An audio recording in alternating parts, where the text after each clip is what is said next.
The D-Day finally came. The palace was filled with all the villagers in their various type of beautiful clothing. There was enough to eat and drink, and everyone were all having fun until it was time for the dancing competition. One after the other, the maidens showcased their dancing skills, including Ngozi. Heads were turning around, and the villagers whispering to one another as to why the prince hasn't picked any of the maiden until Nneka's turn.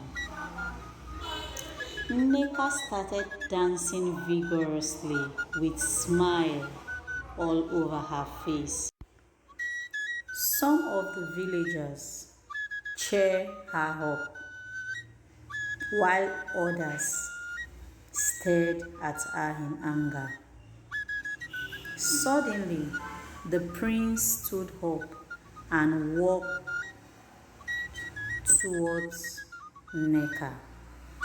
Upon reaching for her hand, about to help her up, because Nneka was kneeling down to receive the prince when she saw him walking towards her.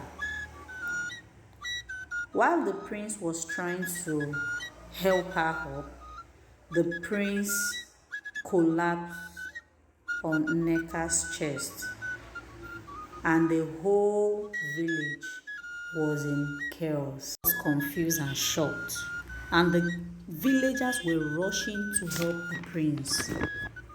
Due to the present predicament, the fun celebration was cut short because everyone was trying to revive the prince.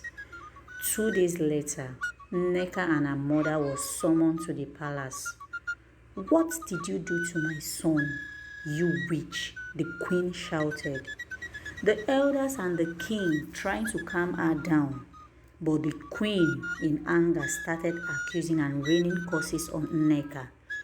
Nneka and her mother stood there in short of words. This is not the first time this is happening to the prince, I know. But why is my son still paralyzed? The king shouted. Because usually, anytime the prince collapses in less than 1 hour, he will regain himself.